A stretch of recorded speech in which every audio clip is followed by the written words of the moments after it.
Without any further ado, let's begin our last program, Making Sense About the American Civil War. Dr. Parker? Thank you. Hope everybody's doing well? Yes. Numbers are down just a little bit, but that's all right. Let me just say very quickly, Joanne didn't mention the program coming up in August. I can guarantee you it will be a very controversial, it will be a very provocative topic. The members of this group have made presentations several times in the last 3 years. As a matter of fact, one of them made a presentation this past Monday at NCCU. It was scheduled for 1 hour. It lasted 2 hours and 15 minutes because of the questions.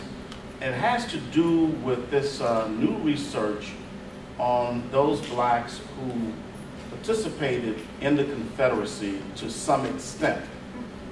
And what the research that I heard this past week and what you'll hear in August really drives home the point that so much information has been suppressed by historians and by other scholars who for some reason will not accept the fact that blacks participated in the Confederacy, and they participated to a much larger extent than has been given credit. And even with some of our best known historians, they have, without doing a lot of research themselves, have just simply written it off, that blacks did not participate in the Confederacy. One of our scholars at NCCU 40 years ago wrote a book entitled The Confederate Negro, and it was James Brewer. He was a professor at NCCU. It was about Virginia. He looked at Virginia. And his book did not get any kind of recognition, or it didn't get the kind of recognition it should have gotten immediately after it was published. It eventually won an award. But for the most part, those who are out there on that limb pushing this idea that there was tremendous participation by blacks in the Confederacy. And some of the documentation they use actually comes from those individuals who requested pensions. And these individuals in the 1920s, and they have photographs of individuals showing up, participating in reunions. Black and white Confederate soldiers are together and in these photographs. And when these individuals present this information to so-called mainstream scholars, for the most part there is no response. I mean, some of the responses have been you all are actually photoshopping these documents, these photographs. And with Photoshop you can make it look very old. You can do all kinds of things with it. So they've been really blasted. One of the leading scholars actually here in North Carolina is a young man by the name of Earl Imes, I-J-A-M-E-S. And if you go out and Google Earl, you will see that he's had these discussions, I should say these arguments, with people in the blogosphere for about 3 years now. They've been going back and forth, and they're blatantly saying, without doing any research, that black people did not participate in the Confederacy at any level. And when you read some of the original documents, it is definitely there that indeed they participated at many levels.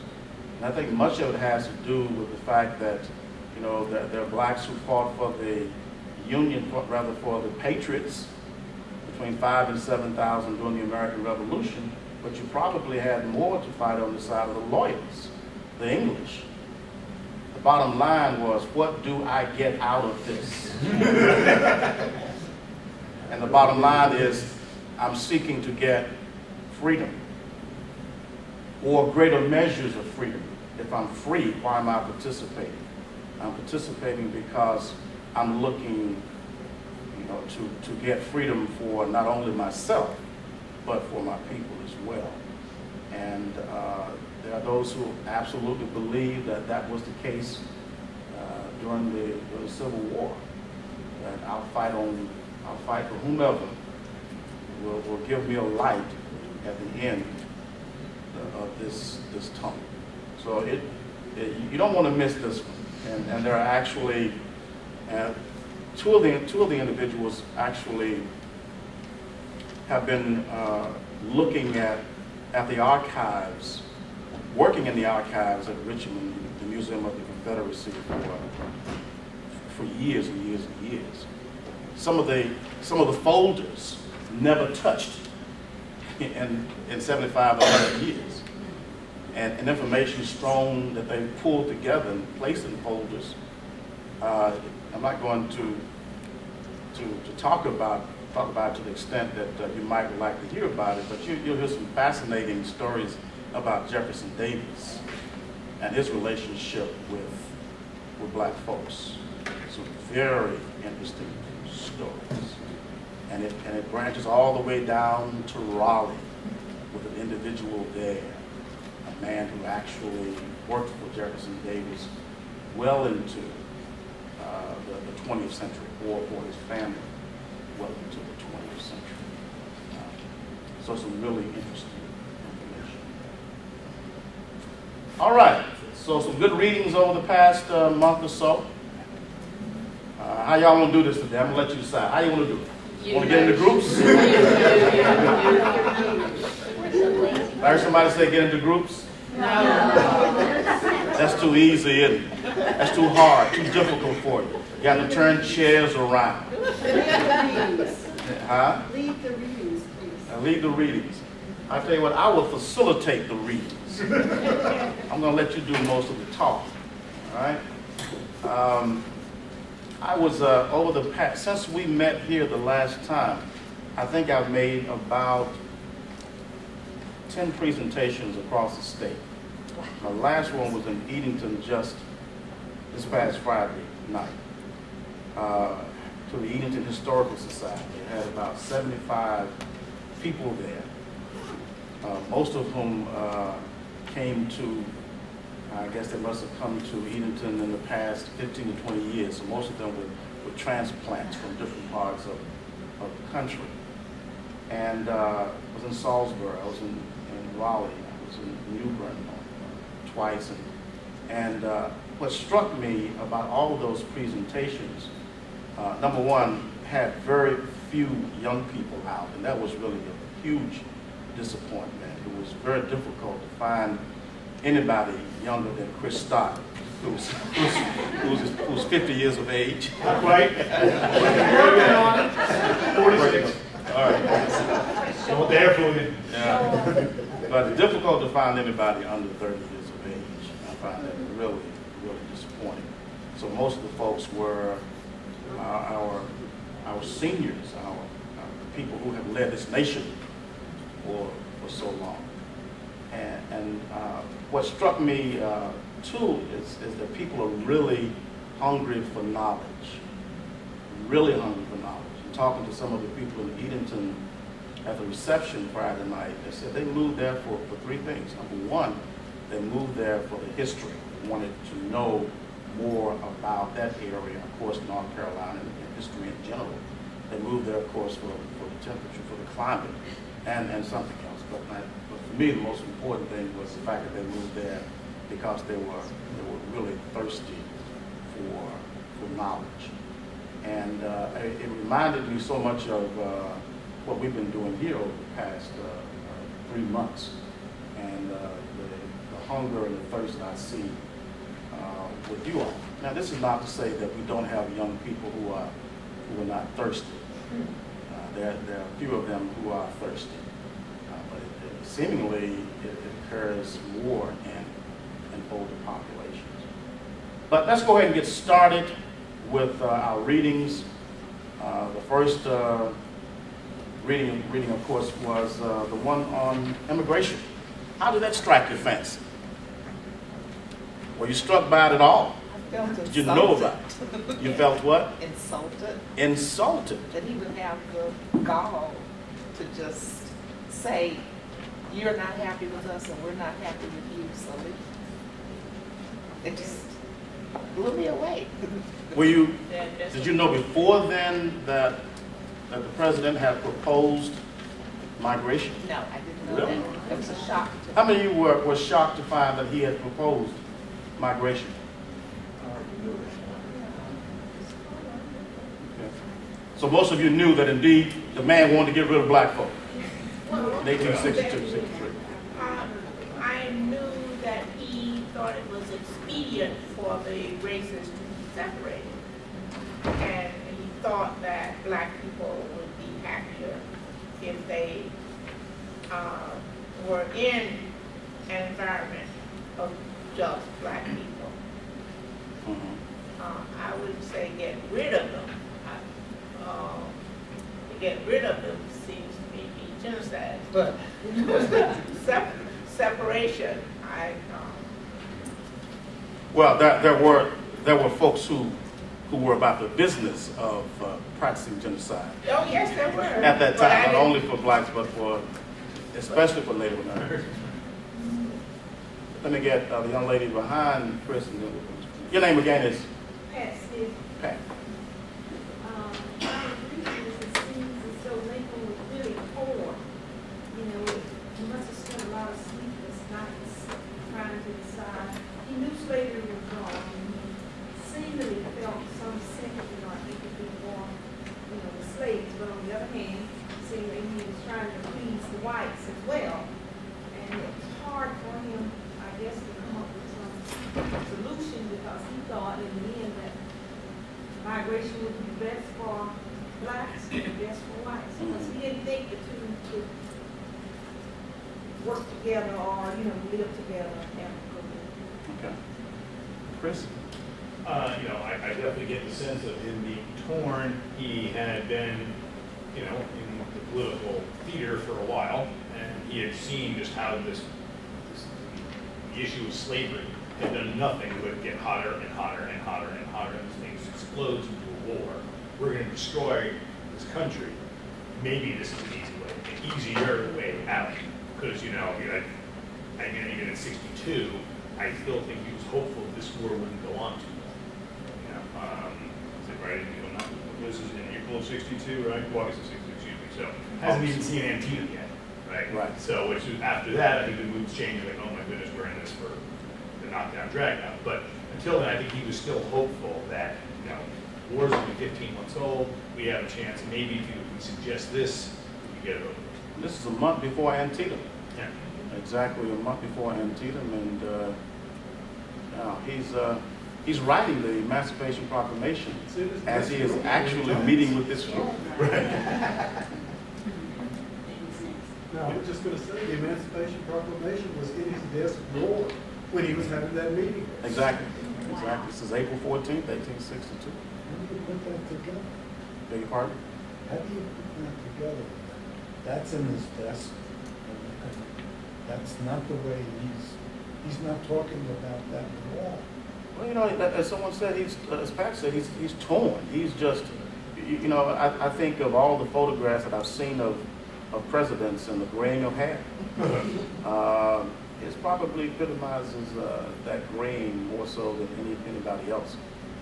The man actually aged in just a couple of years. Imagine President Obama coming to the White House in January 2009 under these circumstances, where Westerners, folks east of the Mississippi, are fighting folks west of the Mississippi, and what you actually have to deal with.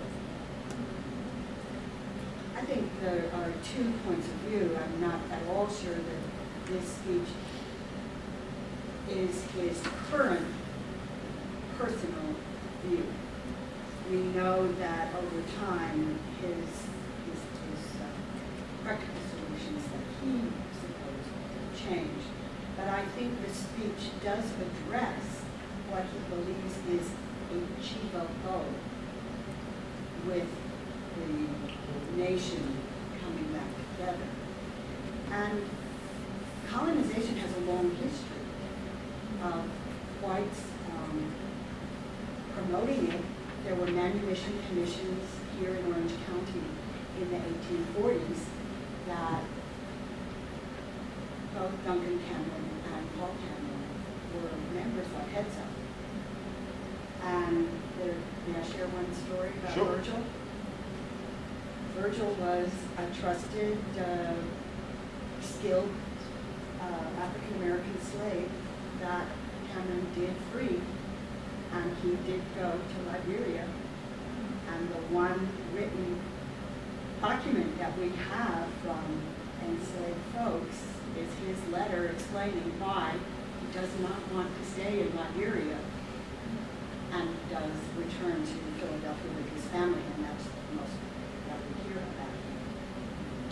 But there were other attempts to colonize Cuba, and where the African Americans originally came to the United States from, i.e. the West Indies. Nobody seems to really have put forth the practicality of the ships that would be required. And what had been the nub was, how do you compensate for the problem? Well, those efforts, you're right, efforts began as early as 1787. And then in 1816, Robert Finley, who was a Congregationalist minister, who believed that free blacks were instrumental in fomenting rebellion, that they're really persuading slaves to rebel. He believed that the best way to handle the situation was to get free blacks out of the United States. So in 1816, he and others established the American Colonization Society. And its chief aim was to carry free blacks to Africa. Now, I don't want to say back to Africa. He wanted to carry them to Africa, because by this time, this generation had never seen Africa. So it's not a situation of carrying them back. It's carrying those who want to go back to Africa, carry them to Africa. But for the most part, black people did not support colonization efforts. When this organization was founded and when it was presented to the black community, for example, at Mother Bethel Church in Philadelphia, 4,000 blacks attended the church inside and out. And the question was posed to them, do you support the efforts of this organization? And the newspaper indicated that when the question was posed, it said you could actually hear a pin fall. But when they asked if you do not support these efforts, the paper stated that it was like the walls came tumbling down. Because they said no. Why? Well, because we are Americans and we are responsible for this nation being what it is. Our blood, our sweat, and our tears have made America what it is in 1816. We've been here since 1619.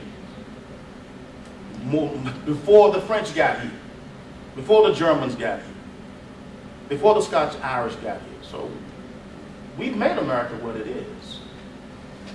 And there are about 1 million of us here in 1816. We make up about 25% of the population. And why should we go back to Africa or go to Africa? Was there ever written the delegation that withdrew? Is there still records of what any of them sent back to Lincoln? I've looked, because I read this many, many years ago, and I have not found a letter or response. I may have been looking in the wrong places. I just have not found anything. Has anybody found anything at all in terms of a response? As a matter of fact, That was the same question I had. yeah, That they was- I even looked for the names of the delegation. I got to thinking one time, maybe this is something that was made up. Because no names appear. Well, a few names appear. I found a response, I can't remember the citation though, to that address in 1862, Okay. where they were generally very opposed to it after the fact, after the talk was given to them. But I don't know where it was. I did a web search and found a response. All right. But generally, you know, blacks, as I indicated earlier, were definitely against. And the American Colonization Society was successful, if you want to call it a success, of only transporting about 15,000 free blacks between 1816 and actually into the 1870s. That's how long the organization stayed in place. When you were talking about the million people in 1816, how many of them were free blacks versus slaves? I was assuming that the million covers all African Americans. Right, it does. And so how many were free? The free black population at that time was around 100,000. According to the first decennial census, it was about 60,000. So the numbers were wrong. And of course, by the time slavery, 1860, 500,000 free blacks. And I don't think people knew that. As a matter of fact, I was in a session, one of those sessions, and a young lady was saying that, you see, there were never any free blacks in the United States at all. They didn't become free until 1865. I said, you really need this class. He said there were no free blacks until the Emancipation Proclamation. Anyway, let me run it down for you. I was reading somewhere where I found it very interesting what Frederick Douglass's response to that meeting was. There were two things that he said here. One was that Negro people were only the stepchildren of Father Abraham by force of circumstances and necessity. He also said that Lincoln was the first great man that he had ever met, who in no single instance reminded me of the difference between himself and myself, of the difference of color. Now, whether that was a sincere thing or he was shrewd politically, I don't know, but I'm sure he was disappointed after that meeting. Oh, without a doubt. Douglass never favored migration. Folks have. There's a hand back here, and then we'll come back. My question is, in terms of the American Colonization Society, has anyone done research on the Liberian Sierra Leone side? Because there are documents, and if you go to Liberia and you talk to people, they can give you the names of the ships that came into Monrovia. It wasn't Monrovia at the time, three ships and all like that. So my question is, to what extent have we looked at the Liberia, Sierra Leone side of the American Colonization Society? Considerable research has been done, actually going back as far as the 1820s, on through when Liberia was established as a colony in 1847, and even into those missionaries who, the greatest number of blacks began moving into Africa, of course, way after slavery, and that was in the 1870s, 1880s, when the missionary zeal began. And but considerable research has been done, more with Liberia than with Sierra Leone. For example, a professor at Howard University who just retired, I can't think of his name now, but he has done some research on Liberia and that connection. I have some Liberian students, and it is interesting to take a look at how divided they are. One of them represents those individuals who were indigenous, and then the other person represents descendants of blacks who went into Liberia and for the most part took over. And you know that the warfare that has occurred over the last 30, 40 years in Liberia has to do with these differences. And the indigenous population feeling that they were cast aside and beaten down by the U.S. And then those individuals who are, they represent the United States, so they are better than the indigenous population. What we have now, of course, is someone who is a descendant, the president now is a descendant of someone who actually migrated from the United States. You know what shocks me is something like 12 million slaves were imported to the New World, and they were all, caught by warfare in Eastern Africa. West Africa. And I mean, that's a massive amount of people over probably several centuries. 12 million people that were actually captured as slaves by other Africans. It's really a mind-boggling number to me. And the number was probably a bit higher than that. We don't know for sure, but the first number given was about 15 million way back in 1861.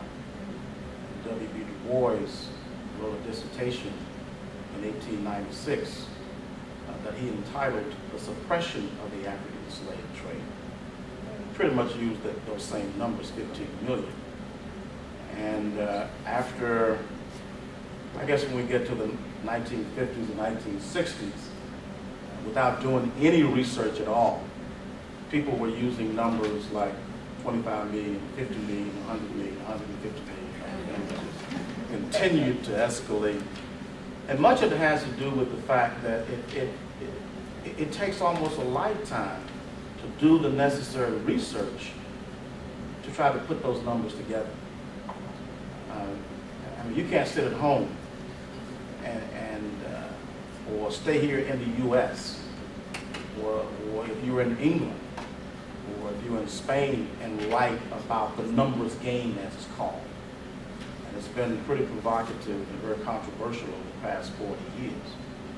And it became really controversial in 1969 when Philip Curtin wrote a book entitled "The Atlantic Slave Trade: A Census," where he maintained that only 9.5 million Africans landed.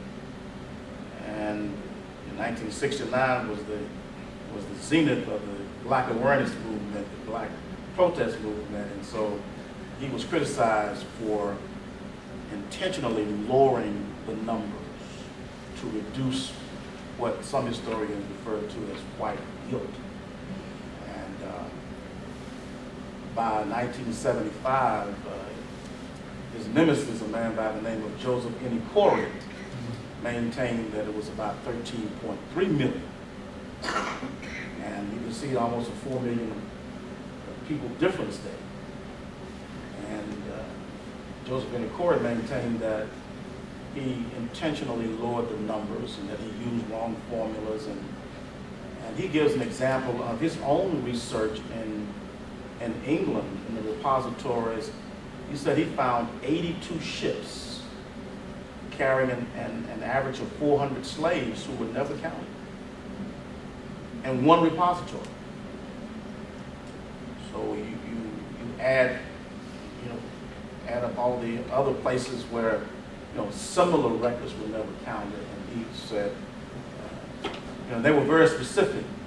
Curtin said 9,566,000. And Joseph Inikore said 13,392,000. Well, not only that, but the logs, even if they had numbers, may or may not have counted those who died on board and those who were offloaded in the West Indies. Yeah, those who were thrown overboard. According to Inikore, about 2.3 million did not make the crossing of the Atlantic.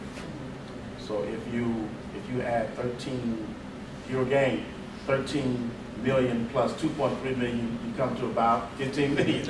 And that was a number given to us back in 1861 by a demographer by the name of Edward Dunbar.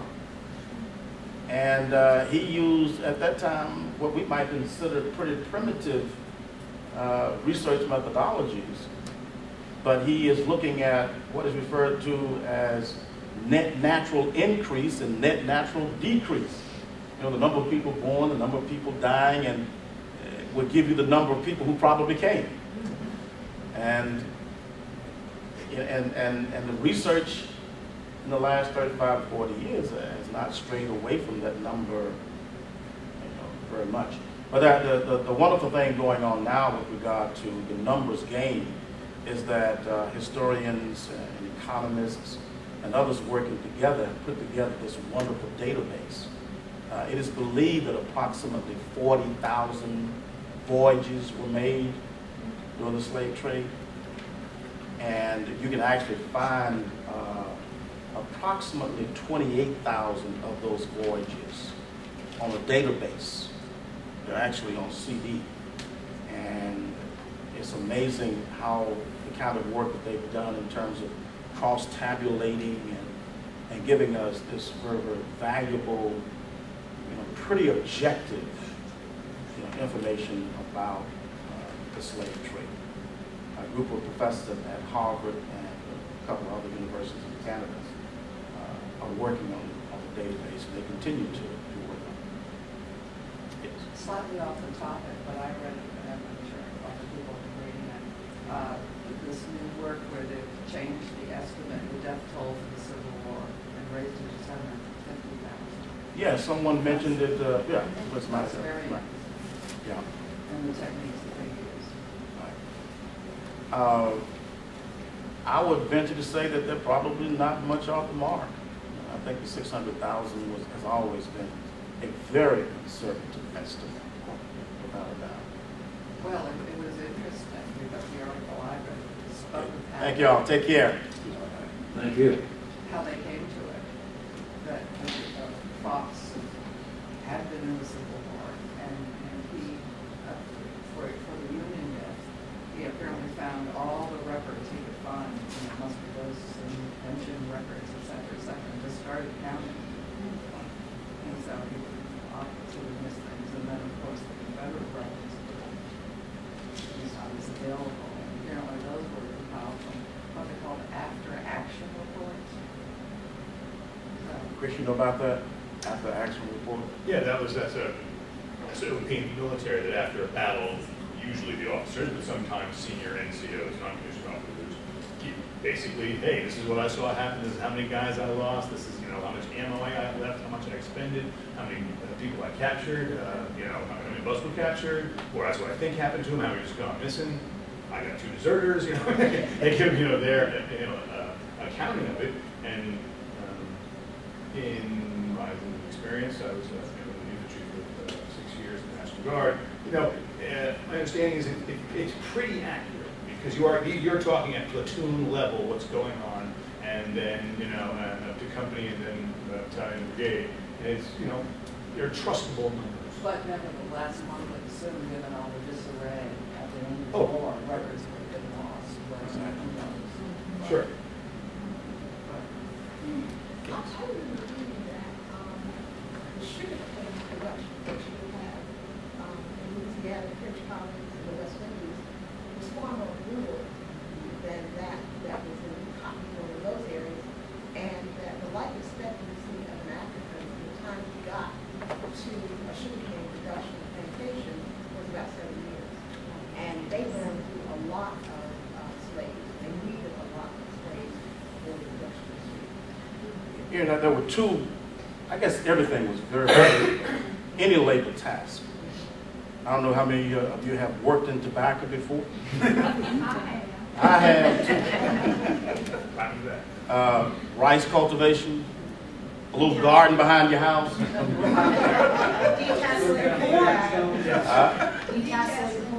Yeah.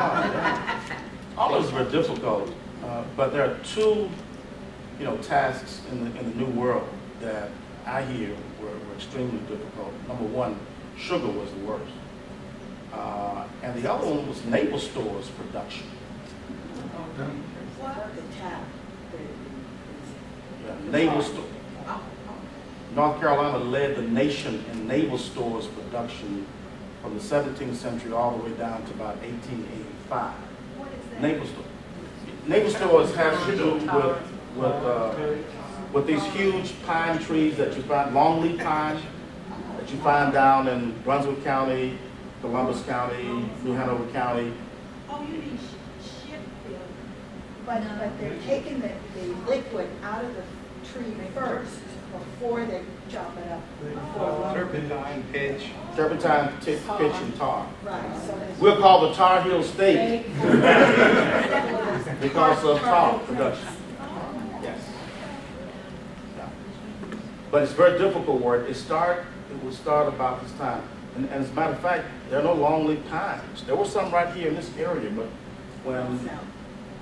Beg pardon? They're all south. Yeah, right. Hunters. But I was talking with someone just the other day who actually brought me a longleaf pine cone, and it's absolutely huge.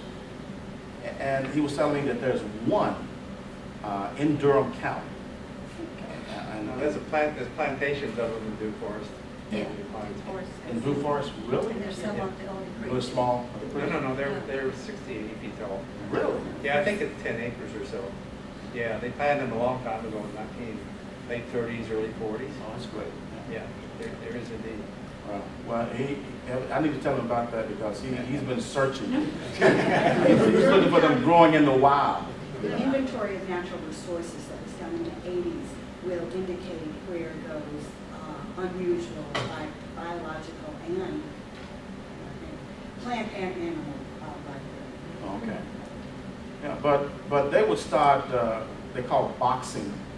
They would box the tree at about this time of the year.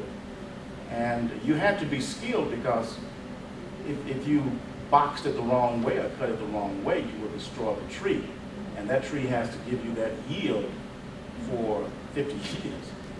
So they had to be extremely skilled. And some of them never worked on a farm or a plantation. These were men who did nothing but work in the naval stores industry. So you would tap that tree. The rosin, how many of you have been in the woods and you put your hands on that pine tree? Somehow it made it to your mouth and it tastes terrible. I know many of you have taken or used turpentine for medicinal purposes or for some other purposes.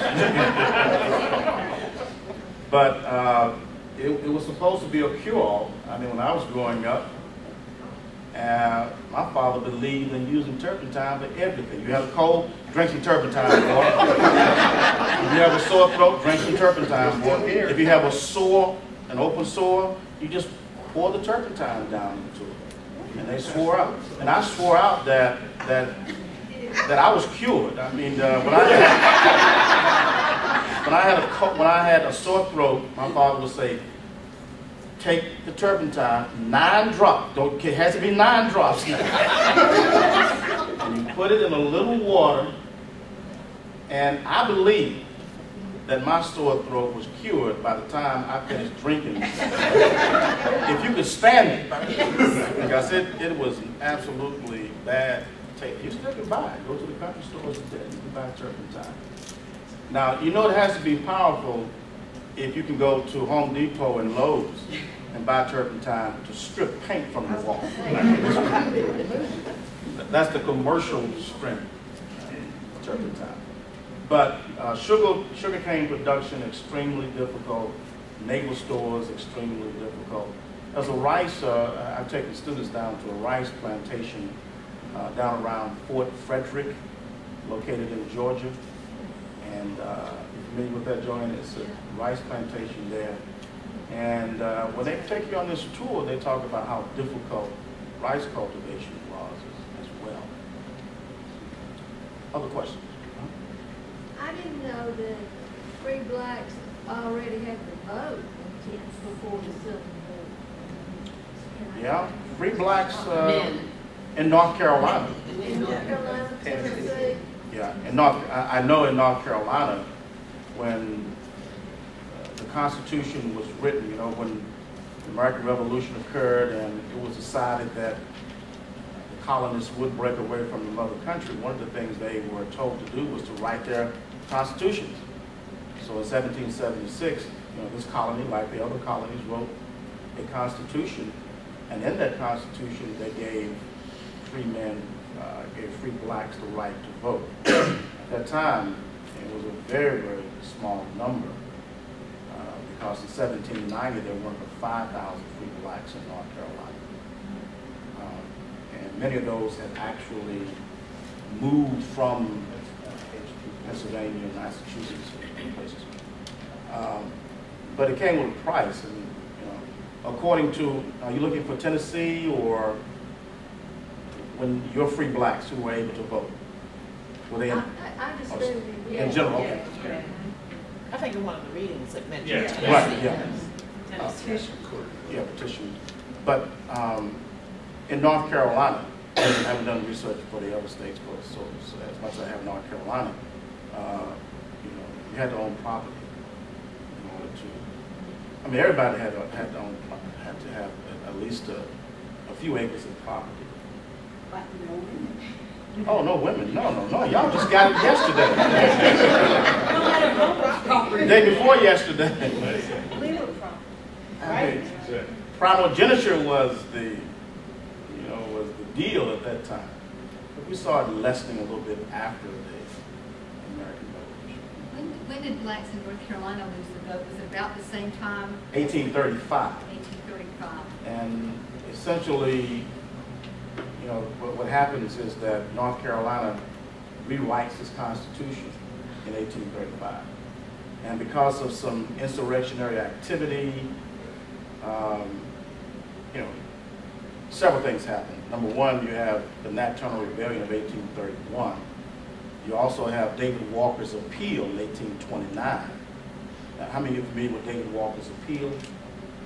David Walker, tell us who David Walker was. I'll let you go ahead. Okay, go ahead. David Walker was I'm not sure if he's an escaped slave or a free black, but he came from North Carolina.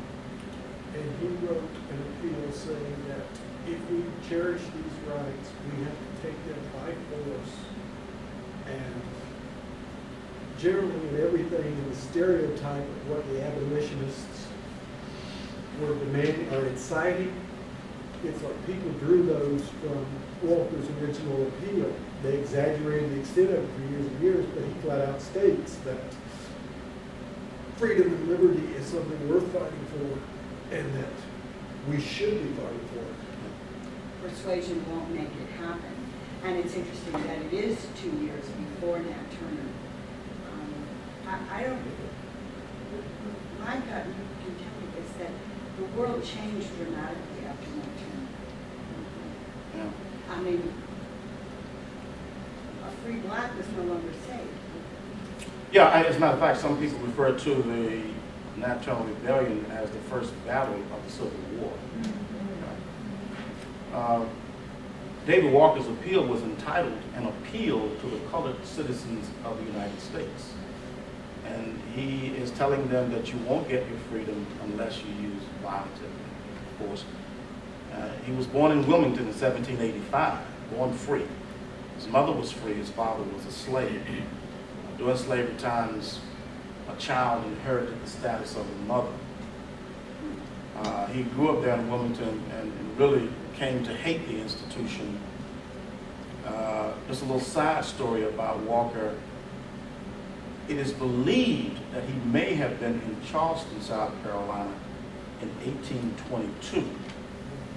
What happens in Charleston in 1822 is the Vesey planned uprising, Denmark Vesey planned uprising, where thousands of blacks had planned to take over the city of Charleston. And it is believed that he and the man who led that planned insurrection, Denmark Vesey, knew each other, and that he was able to escape in 1822 and made his way finally to Boston sometime by the mid-1820s. Do know that he did send articles to the first black newspaper in the United States called, the name of the first black newspaper in the United States. Yeah. No? March 16, 1827. Every year in March, in the middle of March, it's called National black newspaper week. It's called Freedom's Journal. And where was it? New York City, founded by John B. Rushworn, who was the first black to get a master's degree in the United States, and Samuel Cornish. Samuel Cornish and John B. Rushworn.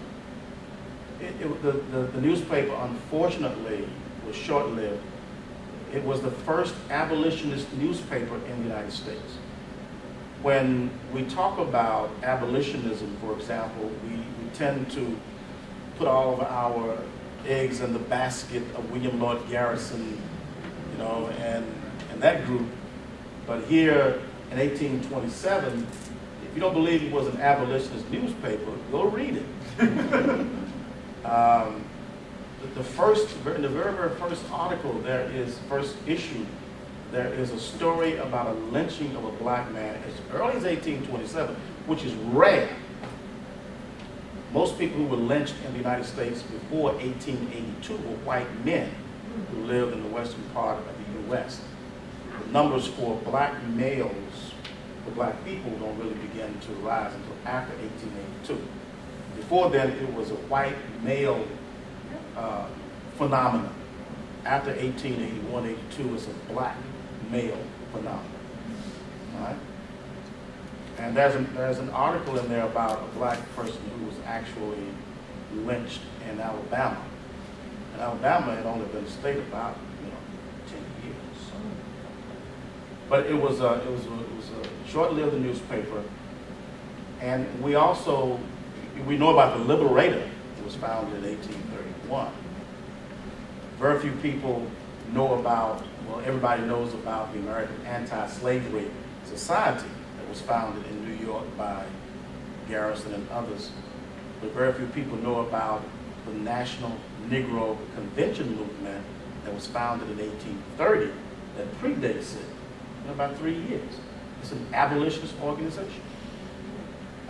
So if you want to look at these firsts and look at the vanguard, read a book by Benjamin Quarles entitled Black Abolitionists.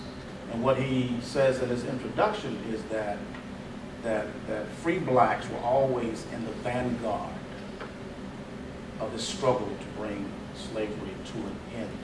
They didn't need somebody to come from the north, to do that for them. Black Abolitionists by Benjamin Quarles.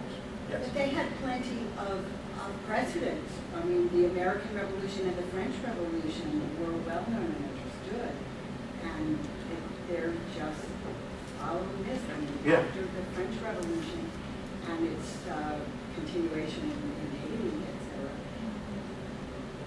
Walker's expectation that people will die in this and we should not be dissuaded from that was well maintained from the patriotism of the American Revolution and the reality of the French Revolution. And it actually starts during the American Revolution. Free blacks in Boston, Philadelphia, New York are petitioning the legislatures in those colonies to bring slavery to an end immediately. Not only should you end, of course, the institution of slavery, but you should also end the slave trade. And those petitions are there to see. And tell them about the Masons, their long history of blacks having Masonic lodges in Boston in the early 1800s, if not earlier. Well, it actually starts in the 1780s. I mean, you have the Free African Society. Here's an organization with the word African in it in 1787. And that Free African Society became the African Methodist Episcopal Church, AME. Huh? What about the C part? C? Design. The AME was founded essentially in 1794, and it's founded because blacks and whites in Philadelphia were actually worshiping together in the Methodist church. However, blacks had to worship in the balcony or in the rear. And so in 1787, when Richard Allen and some others decided that they were going down front, and worshiped down front. The good deacons came and pulled them from their knees and told them that they had to go into the balcony. And they decided then that they would separate from the church. And that's when they founded the Free African Society. That Free African Society in 1794 became the AME Church. 2 years later, in 1796, worshiping at the John Street Baptist Church in New York City, blacks and whites were worshiping together at the Methodist Church. A black child was born, and they wanted to christen the child George in honor of George Washington. And the good fathers of the church decided that they didn't want to do that. And with some other problems that they had, they decided that they would break away. And that's when they founded the AMEC.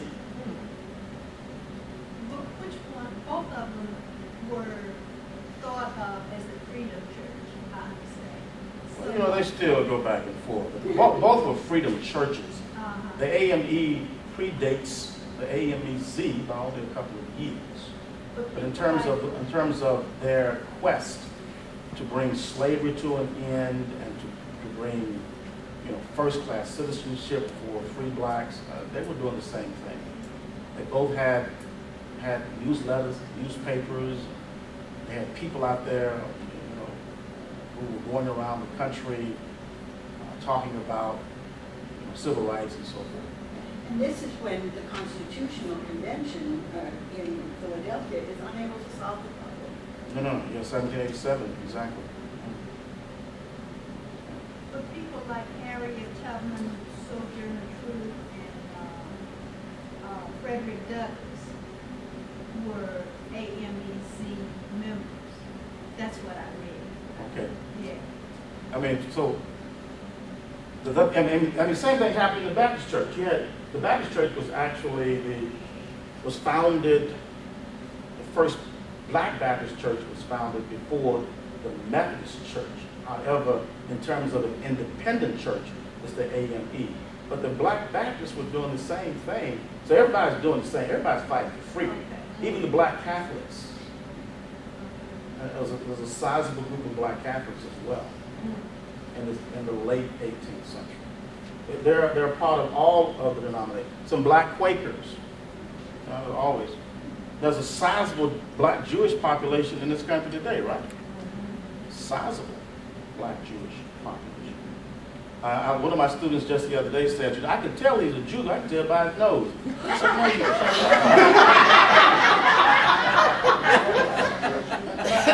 I think a lot of people still believe that if you're a Jew, then that's ethnicity. That's not. Unless it's changed in the last 15, 20 minutes. Yeah, I'm really surprised to hear that. All right. Let's see if we can bring it forward a little bit to the Civil War. So any other questions about immigration? That's taken us into many, many different directions. What of the other readings, before we get to the very end, there's some that really stand out that you want to address? Frederick Douglass, Men of Color? And then I saw the phrase in his speech, "One Gallant Rush," and I thought that was interesting that was the title of the book on which the movie Glory was based. Right. But I didn't know until doing these readings that two of Douglas's sons were actually in that 54th Regiment in Massachusetts. The letters to any other comments about that? Because we need to roll on a little bit. Lincoln's letters. You know, he's really talking about a person who is conflicted. I saw tremendous conflict in those two letters. What do you think about those letters he's writing to these two individuals? Trying to explain his and the government's position. All politicians, they take chess, they take poker, and you never see their whole life.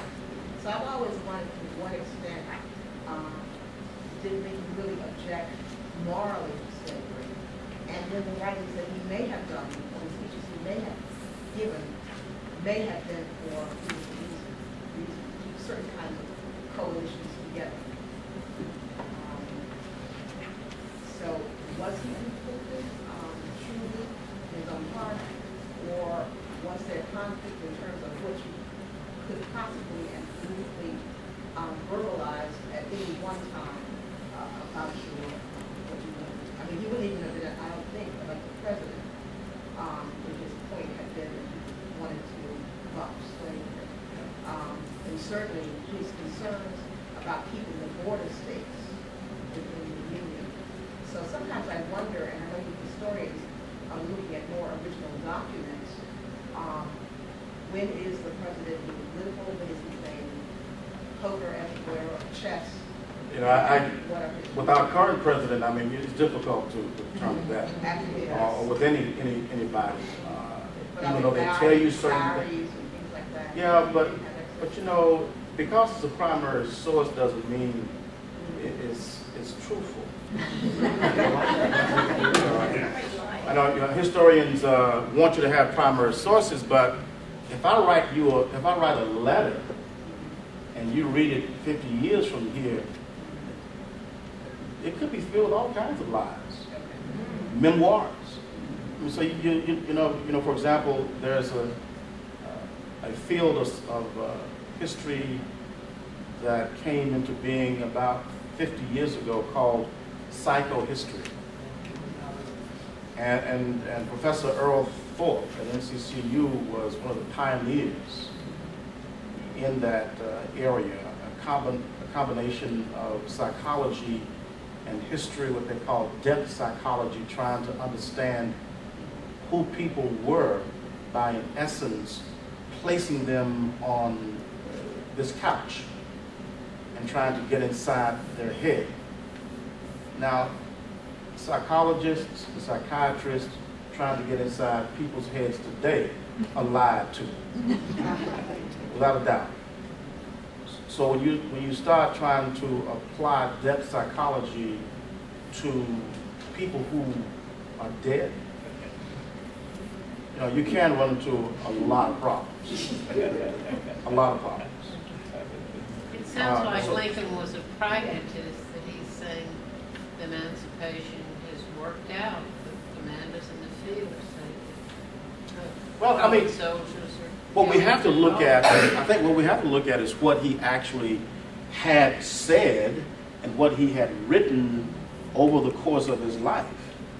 I think that when we actually go back to his early days, you know, he is saying when he's 21 years of age that slavery is a terrible institution, should not exist. He says it when he's 25. He says it when he's 30. He's saying it in the 1850s. So when you look at that, but when you become president of the United States, it becomes very, very complicated. But you have to uphold the Constitution. It was constitutional. Okay? You know, with Lincoln, I think of the presidents, he is the most frank, even though he is a master politician. I do think he's pretty direct as politicians go. He said long before he became president, if slavery isn't wrong, then nothing's wrong. Right? So I think that's cards on the table. He would tell people like Charles Sumner, you know, oh, ours is the difference between a month and 6 weeks. That's a way to sort of kind of keep him on board, but I don't think it was that close, because he didn't think that this was going to happen this way. Nobody thought, as he says in the last thing we read today, that it would ever be resolved this way, that, you know, the cause of the war would be ended. So and Lincoln was, you know, accused of being two-faced. I know in the Lincoln-Douglas debates, doesn't Douglas say his attitude changes with latitude? His speech given in Champaign-Urbana talks about, oh, I have no right to touch slavery. As you drift up to Chicago, it becomes immoral, you know, wrong. You know, but I like what Lincoln said about, you know, in response to people saying, oh, I'm two-faced. He said, if I was two-faced, you think I'd choose this one? And you know, I really do find a candor to him and a directness while having to recognize, you know, he had seen, he was a politically astute guy from the time he was young. He just saw 9 consecutive one-term presidents going on when our country had started with 5 of the 17 two-term. He knew how volatile this thing was. And so, you know, I think that he was aware of how sensitive you had to be, though at the same time, he also knew he had, while the Constitution couldn't prevent it, he could constitutionally prevent it from going anywhere. So. One of the things about Lincoln was when he achieved the presidency, he thought that he was president of all the people. And while he might not disagree with their views, he had a responsibility to listen to them, to meet with them, to change their minds. But he realized, and he mentioned it throughout the Civil War, that I am the president, this is a government of all the people. And there are going to be those conflicts. I'll be honest with you, when I was an undergraduate, you know, that's in the 1970s.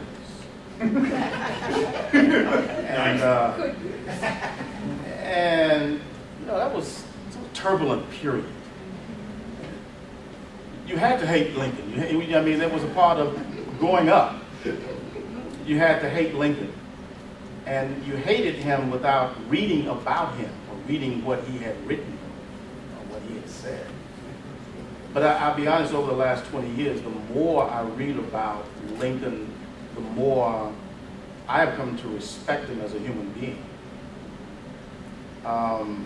And we have to be very, very careful with our 20th and 21st century ideals, ideas, philosophies, ideologies, and then taking all of that and placing them on a group of people who lived 200 years ago, 150 years ago. We have to be very, very careful about that. You know, it's the same thing will happen in 150 years ago when those folks will talk about you and your ideas today. How could they have even thought like that? My God, crazy people. So, but you know, we have to be very careful about that. You can't reduce individuals who lived 150 years ago to an area somehow, you know, on this scale of personhood and humanity based on what you think they should have thought. When I spoke down in Edenton the other night, it was on runaway slaves, and I'm in Edenton. You know, it was one of those places where slaves ran from, and they surely ran to, because of the possibility of escaping, you know, using water routes. And there was a young lady there. She must have been 90, 92 years of age. And I'm reading an advertisement. And the advertisement is her grandfather. Her grandfather had placed the advertisement in the newspaper. And she said, this is the second time I've heard you speak. I was in Bertie County when you spoke. I said, I remember you now, some years ago. And I'm following you. You know?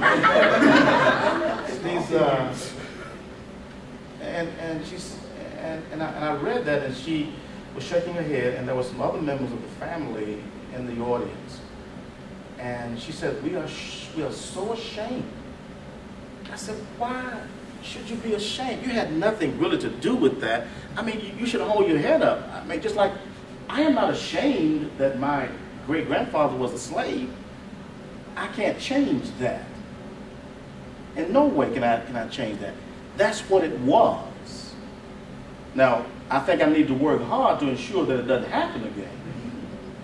But you should hold your head up. And she said, I don't want to talk about it. I don't want to talk about it. We just hate the fact that he owned slaves. Our family owned slaves.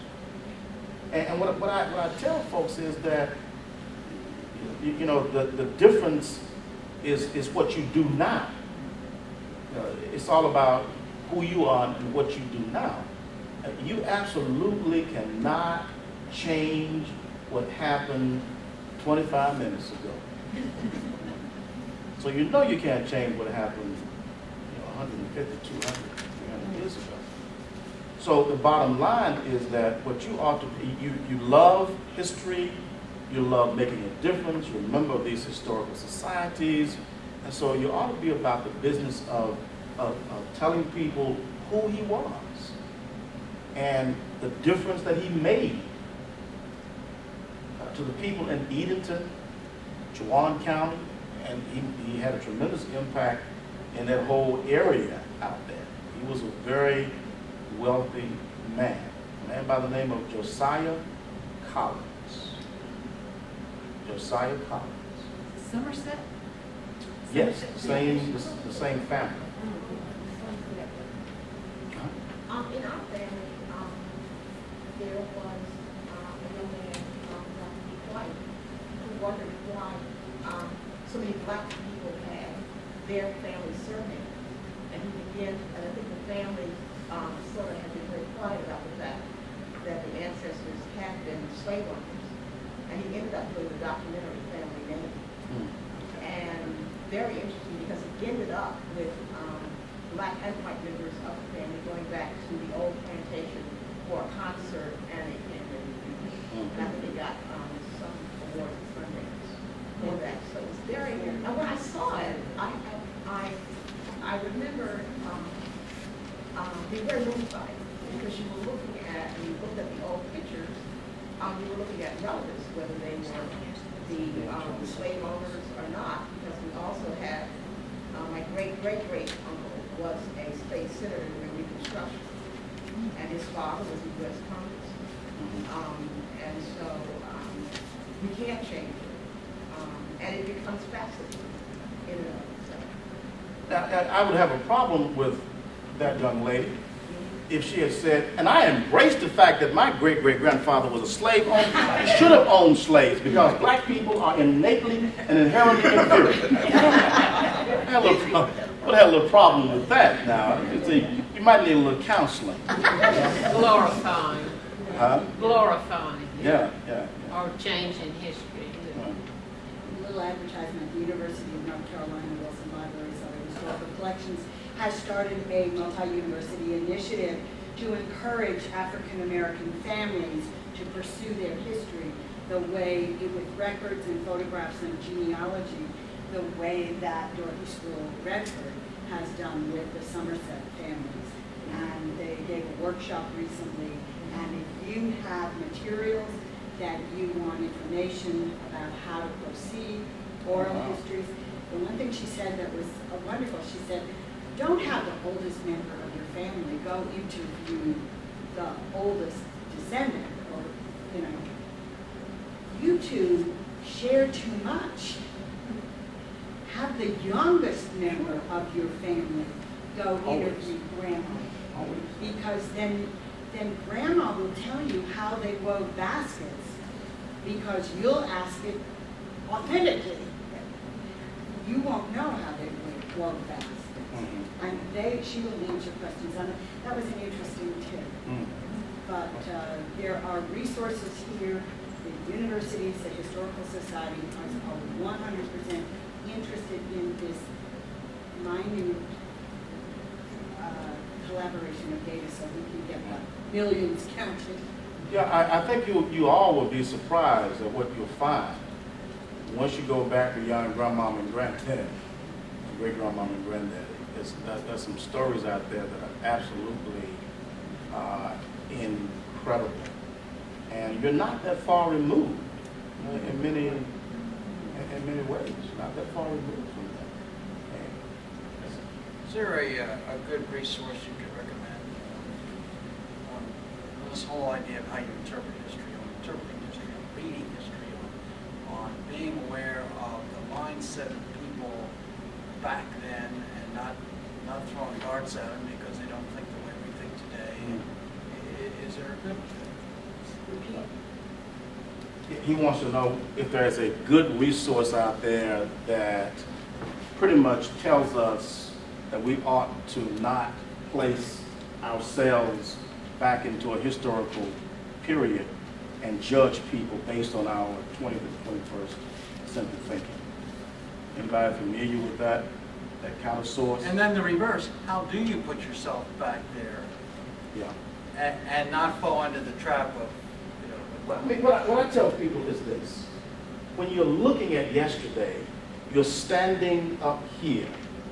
You're looking down on yesterday, and you're trying to record what happened yesterday based on the available information. If you don't have any information, if you don't have any data, then there's no history. You can't make up anything. And I think that's what happens so often. We stretch it. We have an idea. We have pet hypotheses.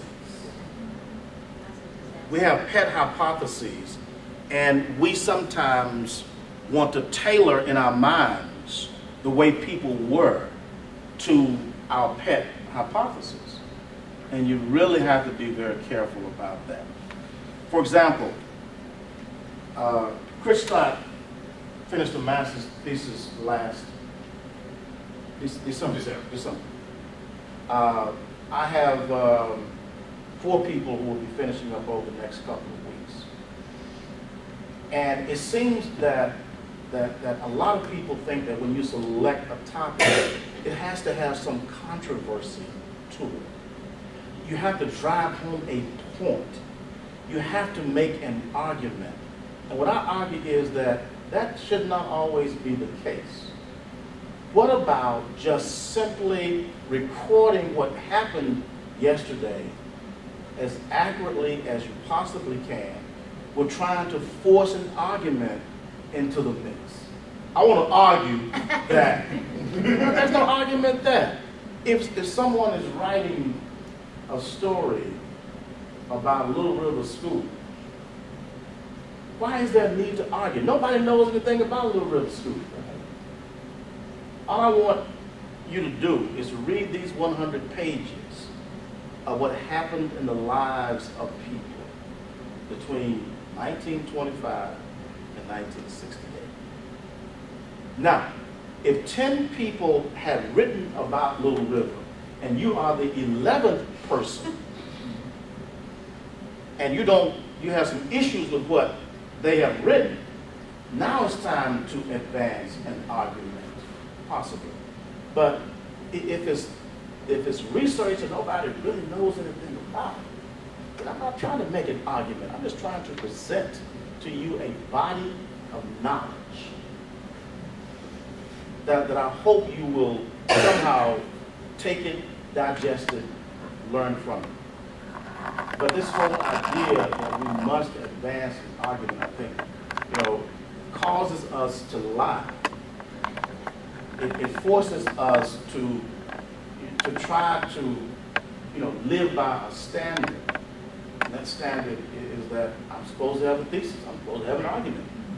Something I'm trying to prove.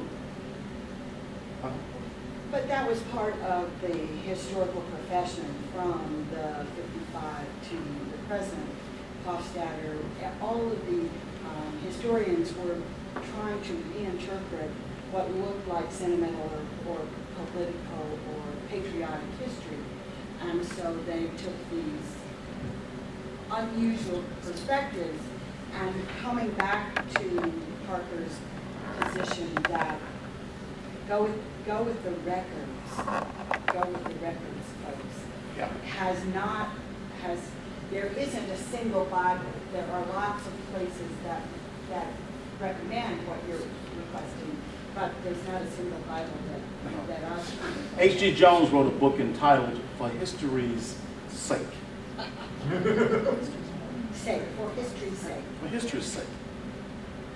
And essentially what he's telling us, what he told us, was that all of this editorializing and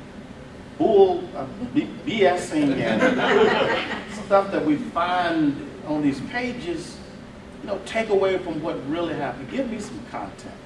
You can't even begin to editorialize and BS unless you have some content.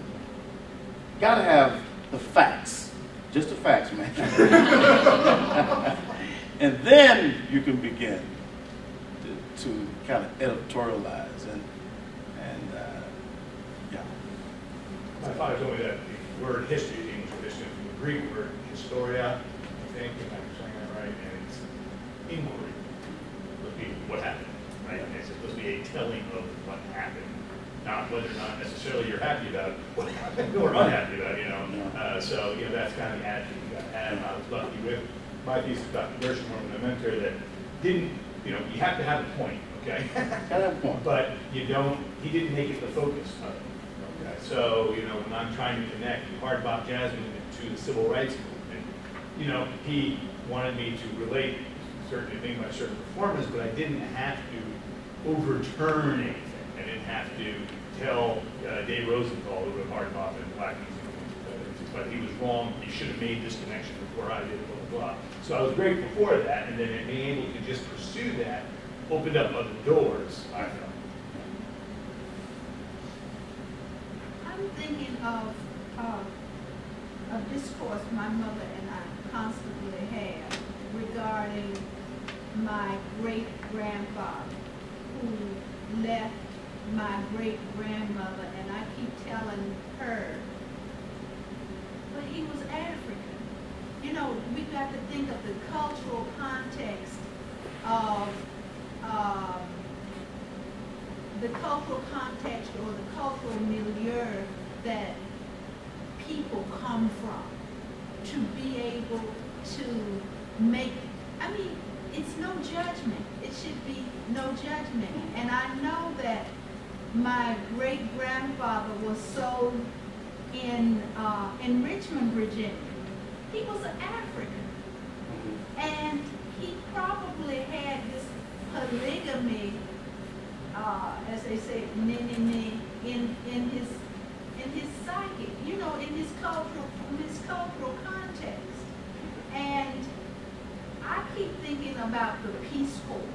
You know, that's one of the reasons that the Peace Corps, I guess, was started so that we could have another way of judging or saying or displaying what other people are seeing and feeling. I know it's kind of jumbled up. No, I understand exactly where you're coming Yeah. from. I think in anthropology, so that's why you don't know the answers, because you don't even know the right question, much less the right answer. And for many of us who are African Americans, we're related to the slave master and jazz. Having to go back in our history and come to terms with that history, you know, like the great uncle who was the state senator, his father. So it's a very rich tapestry and fascinating and freeing in a way. I have a friend that calls reading and the kinds of things that we do in self-discovery is a bibliotherapy. And I think if we go back far enough in our own histories, whether we're going back thousands of years, millennia, or whatever, we are related to the conquerors and the conquered. Oh. Yeah, all that DNA. Let me go over here and then I come back to this guy. Well, this is on the family history subject too. My great-grandmother's maiden name was Barnett. And I also knew that I had a great-great-aunt named Barnett. And for all of my years, I thought that Ellen and Lily were siblings. Well, I found my great-grandmother on the census. She didn't have a sibling named Lily. I found out that the Aunt Lily, whose maiden name was Carol, married a Barnett. So there's two sets of Barnetts. So I still have to search, but I was assuming just because they had the same last name that they were siblings. But she may be kin to the brother, but I don't know that yet. I'm still searching. How many of you were out there on the 1940, looking at the 1940 census? Within about 3 hours, 23 million people. They're available online right now.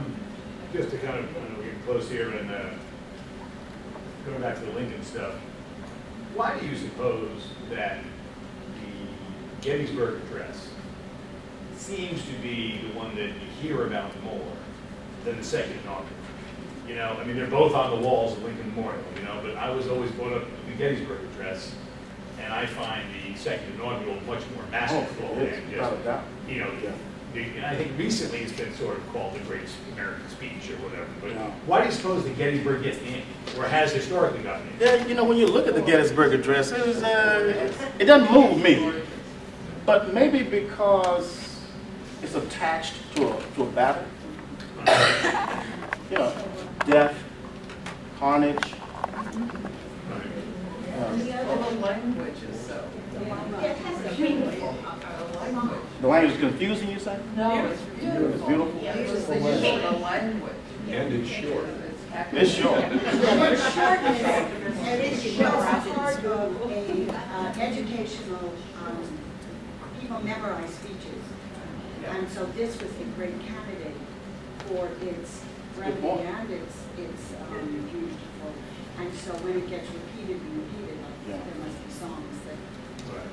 So I'm thinking, you know, both of them, you know, my father was an English major, so was taught English, you know, when you go through and you criticize or critique things, you look at things like how many syllables, right? Both of them are majority monosyllabic, you know, expressions like "and the war came." You know, they're very dramatic that way in that, but they're both kind of like that. They both have that kind of cadence. Yeah. And so I'm just wondering, you know, maybe it is because there's a battle, but of course the second inaugural could be said to be attached to all those battles. Yeah, right. But the second inaugural, people ignored it because it didn't come true. It didn't come true. Malice toward none. Oh, charity for all, okay. Yeah. But you know, I actually compared Lincoln's writings to Douglas's writings. And I'm looking at Frederick Douglass, who was born a slave, was essentially self-educated. And then I'm looking at the writings of the President of the United States. He was self-educated too. Yeah, right, but he's the President of the United States. and then this man was born a slave on the eastern shore of Maryland, and I'm just struck. I mean, I just think I would love to have taken a course in writing with Frederick Douglass. Yeah. Really. Yes. I mean, the way he actually puts, you know, when he was able to put those words together, I just think, I mean, I just love Frederick Douglass. And I just What was his profession? Abolitionist. Essentially. Did he have a trade when he was back on? He didn't really have time to master it. Yeah. So from the time 1838 onward, he's out there on the stump, you know. Supporting himself with speaking engagements? Exactly. He traveled to Europe too. Oh yeah, I spent quite a bit of time in Europe. And that was a major way of education. Yeah. The recent biography of President Johnson, Montgomery. Oh, no, I haven't. Yes. She said that he educated himself by listening to speeches in the barber shop. Yeah. That's a good place to be educated, I tell you. In 2012. You see that as well? Yeah. And there has been a book, and I haven't gone to look at it, where the thesis is that Douglas specifically did change Lincoln's with the face-to-face. And the other thing you look at is his wife's behavior. The seamstress Elizabeth. So it was her. But I think we're getting much. I think the whole purpose of this course, if not to, tie a bow around it, is that there is a difference between 65 and what's been 2015, 1965 and 2015, in the way in which we are looking at the multiple meanings of the war and the time, the way this is giving us both perspectives from today, such as the underground, as well as perspectives from the 1870s, 80s, 90s, as well as the contemporaneous things that were happening in the 60s. And I credit the American people for being able to hold paradoxical pieces of information in their brain as they search for this meaning. I think you're right. A huge difference between 1965 and 2015. How many of you have Well, read? until you get into conversation about the amendment coming up, and then you feel like you're right back. Right, exactly. Then I feel like I'm gonna time more. Correct. How many of you have read Jubilee by Margaret Walker? Read the entire book? If you haven't, it's a wonderful book to use. I use it in my lower level classes along with, you know, a reader like John Hope Franklin's From Slavery to Freedom or the African American Odyssey. But it gives, you know, this look at slavery, even though it's factional. I mean, it's a combination of fact and fiction. But it's a good read along with a factual account. You do know that she predated Roots by about 10 years. Her book was published in 1966, Haley's 1976. And you know that she sued him. Because she believed that he stole from her. You know, her central character is Vaori. His central character, of course, is Kunta Kinte. And there are quite a few parallels. Even though she didn't win the case, Haley spent $100,000 to defend himself. And over the course of about 10 years, you know, he probably spent hundreds of thousands of dollars. Because Harold Porlander, who wrote The Jungle in 1966, sued him because he said 82 lines that appeared in his book also appeared in Haley's book. And, you know, Haley, I think that Haley actually left us because of all those pressures. He was bombarded with lawsuits and just decided he would never ever write another book because, but he needed money, so he wrote a book entitled The Search to let us know how he went about doing the research for Roots. But I would surely take a look at Jubilee, or if you another one that my students read is one by Nelton McLaurin, and it's called Celia. You ever heard of Celia? C-E-L-I-A. It's the story that takes place in Missouri about a man who purchases a young black female at age 14, and how he actually rapes her. Eventually, she kills him. But it's a fascinating story. It's a true story. And then, of course, the Harriet Jacobs story. If you haven't read Harriet Jacobs, y'all heard of Harriet Jacobs? Is it Hmm? Who wrote Alan? Alan, yeah, that's one I've used as well. Yeah. Before you leave Margaret Walker, what struck me from the excerpt, I've got to go back and read the whole thing again later, was the woman who was had loaded up this cart with all of this stuff, and the soldier asked her where'd she get the money to buy it from, and she said, I buy it myself. Yeah. But that was just so much pride to say, hey, I have, you know, my whole life. And, yeah, and so this is what I paid for. I paid the price. I just thought that was, I said, you go, girl. Yeah. Fascinating stuff.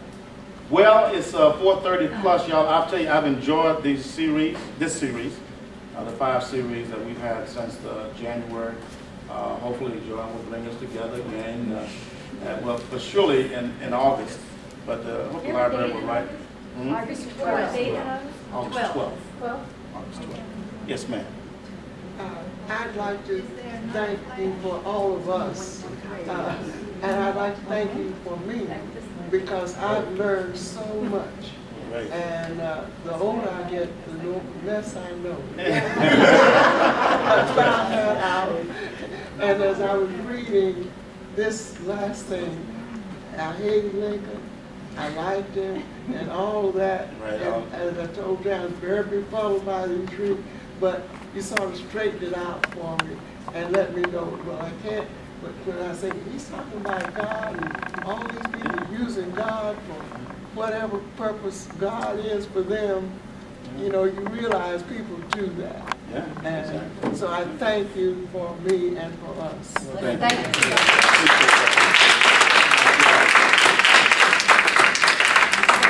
For those of you that weren't here when Dr. Parker talked about it, he will be coming back on Sunday, August the 12th. It's not a class, it's just a one-time lecture and panel that we'll have on new research on African Americans during the Civil War from the Museum of the Confederacy in Richmond, Virginia. We'll have to check and see.